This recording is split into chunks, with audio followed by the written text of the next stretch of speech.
So, Justine, do we have a deal?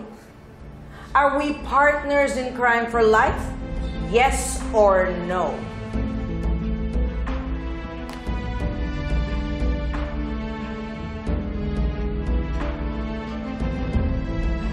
Moira, anong ginagawa mo at kausap mo yung anak ko? Justine, stay away from her. At kung ano man ang sinabi niya sa'yo, do not believe her. This woman is bad news. At pwede ba, Moira? Layuan mo yung anak ko dahil baka kung ano pang masasama ang ituro mo sa kanya. Really? Ako ang magtuturo sa kanya ng masama? Eh, sino ba sa aming dalawa ang accused of embezzlement? What? Did you tell her anything? I didn't tell her anything. Hindi man lolokong anak ko. Okay? Well, then why don't you ask her yourself?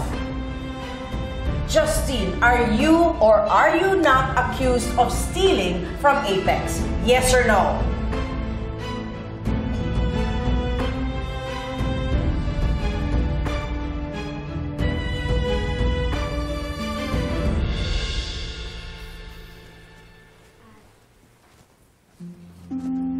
Tatay, asan po yung surprise niya sa amin? Ito na yun. Oh?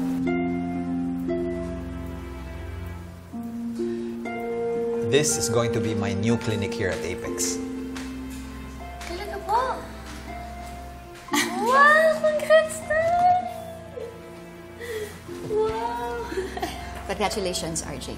Thank you, Lynette. Galing, Tay. Nakabalik ka na po talaga. Pero tuloy-tuloy pa rin ang pag-aaral ko. Proud of you, Tay. Thank you, anak. Sinis talaga si Tatay, oh. Thank you, anak. Ipilit na si Tatay. Carlos? Lynette? She doesn't need to answer that question. Oh, yes, she does, because her life depends on it. Well?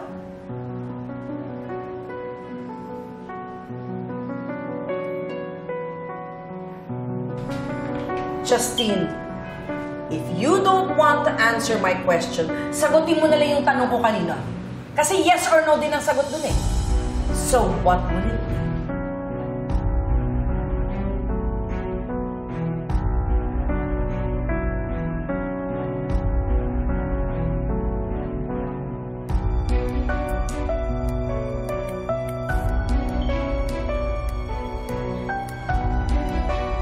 Justine, wait!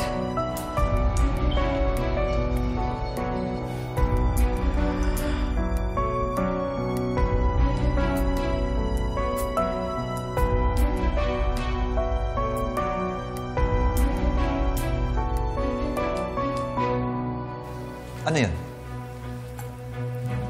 Parang nakita ko si Carlos doon. Nandito si Daddy.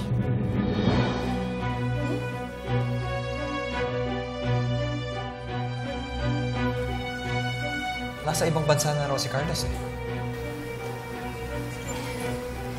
Nay.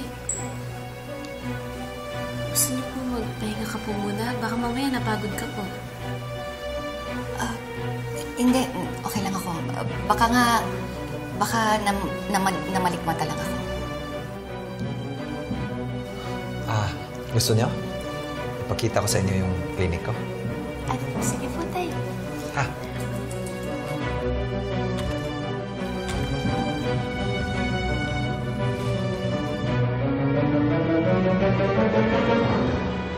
Justine! Ano, Justin? Hindi mo ba sasagutin ang tanong ko? Hindi ka ba aamin na may kinalaman ka sa embezzlement accusation sa'yo? Ano? Hindi ka sasagot?